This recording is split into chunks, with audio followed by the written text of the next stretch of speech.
Good morning, everyone. How are you feeling today?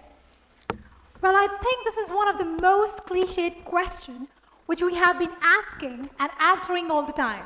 And what we say as an answer? I'm fine. But I think I, myself, working on emotion and emotional intelligence from past 6 to 7 years, I find this question one of the most complex questions of my life. Sharon Sandberg in 2017 suggested and stated that instead of asking how are you should ask how are you doing today? Well, it kind of helped me out to rephrase the question for myself, but I'm still ruminating. How do I feel? Well, I have been asking the same question in most of my talks in the United States and different universities, and especially at Cornell. And when I do that, I find the answer to be mixed emotions or I don't know. Let me ask again, how are you doing today? Well, when I ask the same question, I find most of the times they say it's mixed emotion or I don't know how I'm feeling. Well, I feel this is the truth of our life. We don't know what we feel, but we think that we know what we are feeling at that particular time.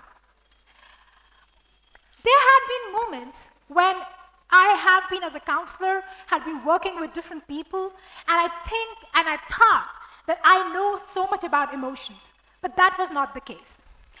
Now, me, myself, being a behavioral neuroscientist, I'm not going to use some huge words like amygdala or prefrontal cortex or something like that. I'm going to make sure this talk is simple and easy to understand. I'll be using some philosophical and some neuroscientific base of the root of what we feel and how we feel. Now, having said that, I will take you to one of the pictures, which is from Inside Out, and all these characters are part of that. And these are the emotions inside the brain of a little girl. This little red guy is anger. The one girl with hands above is the happiness, and one in green is the disgust. And at the little end is the timid guy, which is fear. And the one at the bottom, I cannot ape her, but that's me, yes, sadness. The beauty of this movie was the hero was not the happiness, but the sadness. Interesting.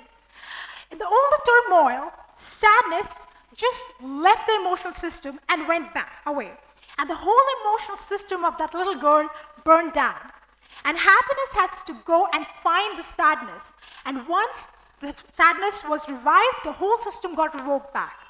Similarly, when we actually live in this physical world and we don't look at the emotions which are negative for us, like sadness, we cannot make our system credible enough to be stabilized mentally. Well, how many of you have been asked this question? Why are you so angry? You know it's going to impact your health.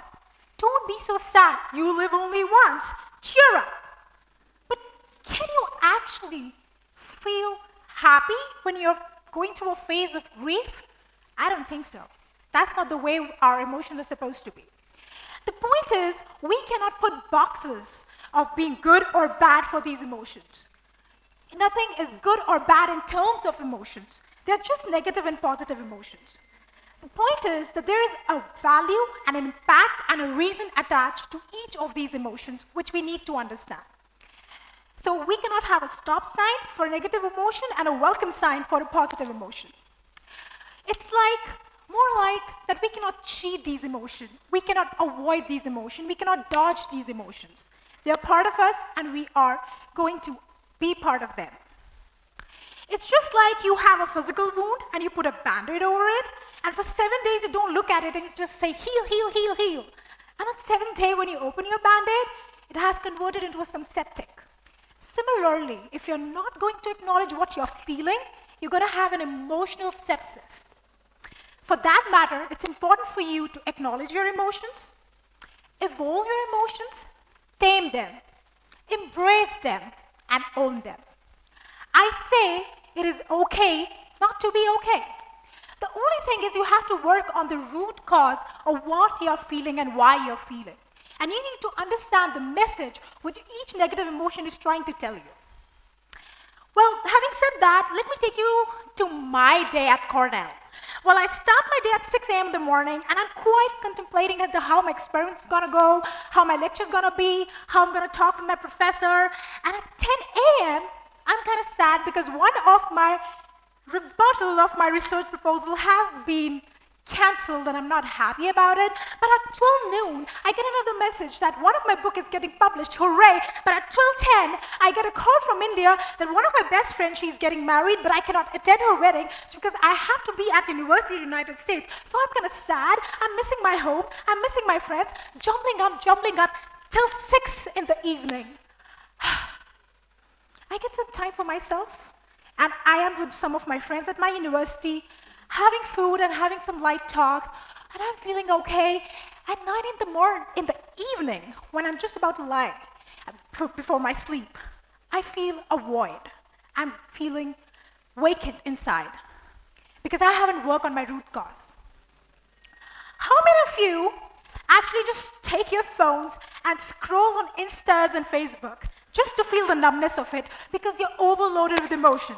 So you find a safe haven that I'm going to just open my phone and I'm going to be invisible. Well, that is the most dangerous part which you have created for yourself, my dear. Snap out of it. One interesting fact. There is a part called insular cortex in our brain. That is the region which gets activated when you see your mother and your loved ones, like your girlfriend, your spouses. The same part is getting activated when you're looking at your iPhones. Guys, we have messed up. The point is that there are studies which suggest that no, this finding is not right because when you breathe, similar region is getting activated, but still, I will say we have messed up with our emotions. Work on it. Well, I would like to take you to one of my studies, which I did, which was an experimental approach, and I found when I asked the participant to look at an emotion and perceive it, the least amount of time taken was for happiness. That indirectly means that how we want to avoid the negative emotions and only work for the positive emotion and stay happy. But that's not the way our emotional system works. Dr. Adam K. Anderson at Cornell University, he came up with a beautiful concept of a neural valence meter, which has a spectrum of negative and positive emotion on both the ends. And he says that we feel all of them in some kind of combinations. But the problem is we try to acknowledge only the positive side of the spectrum. There's one beautiful concept given by Harvard at one of the labs by Dr. Somerville, and that is emotional granularity or emotional differentiation, which is the ability to differentiate between the emotions, what you're feeling at one time. Interestingly, there is a U-curve suggesting with age, which suggests that when you are a child and when you're old, you're able to differentiate between emotions more efficiently. The problem is with the young adults. We are not able to do that. And that is the reason our correlation with mental health issues are way higher than the other ones. Now, having said that, it's more like we are part of a video game.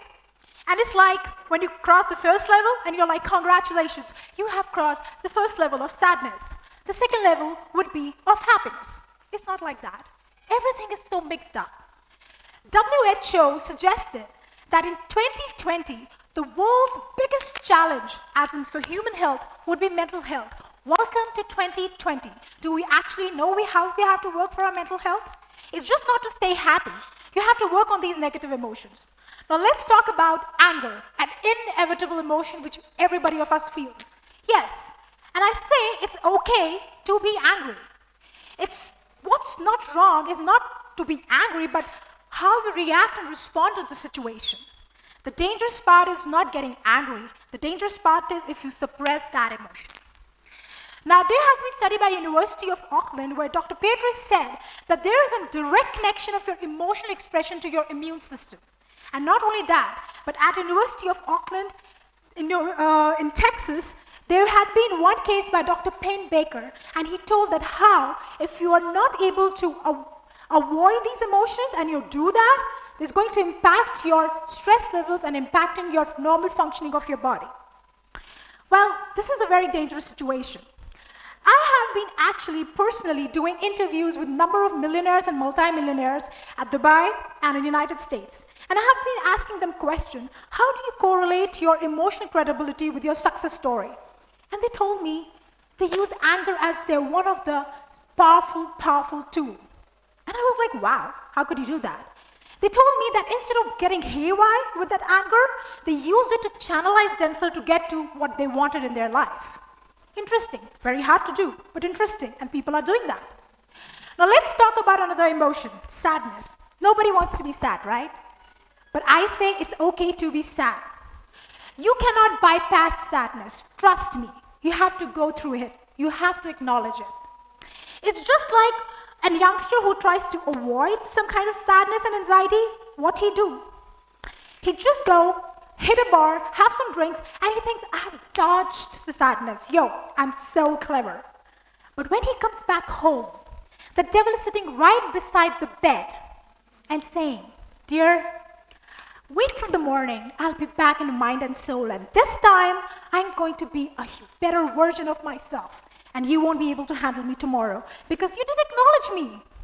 And that's what exactly is happening. We need to understand and acknowledge sadness. Now let's talk about Las Vegas. Well, we all have Vegas in ourselves. I'm not talking about the fun part. Vegas is one of the 12th cranial nerve, which is one of the most complex and longest nerve inside our body, which connects our brain, our heart, lungs, guts, and immune system. So next time if you feel some butterflies in your stomach, a pain in your heart, not of the heart attack, really a pain when you're grieving, it's actually happening. It suggests that your mind is just not limited to your brain, it's in your body. So you need to acknowledge what you're feeling and how you're feeling. And my suggestion, next time if you meet somebody who is sad, don't ask that person to cheer up. Just tell that person that you have to go through this. You have to feel the pain. And once you're done with it, you're going to be a better version of what you are right now. Let's talk about fear. Well, it's important to feel the fear to be fearless, and it's okay to be fearful. You have to understand the root cause of it. Now let's watch a movie together, a horror one. We're going to be scared for the first time, second time, third time. By the fifth time, I'm pretty sure that movie has converted into a comedy show. And we can see the glitches on the face of the ghost. Why and how? Because we have trained our brain over and over again with the same stimuli. And our brain is prepared for that particular stimuli, and we are not at all afraid. And this is called plasticity of the brain, where we are making new neural pathways and leaving the unused one. And that is called pruning, the spatial pruning. Not only that, but it's just like you hit a gym, you do exercise, and you build your physical muscles. You have to do it for your brain as well. So the point is that we cannot avoid these emotions. Now let me take you to some anecdotes of my own life.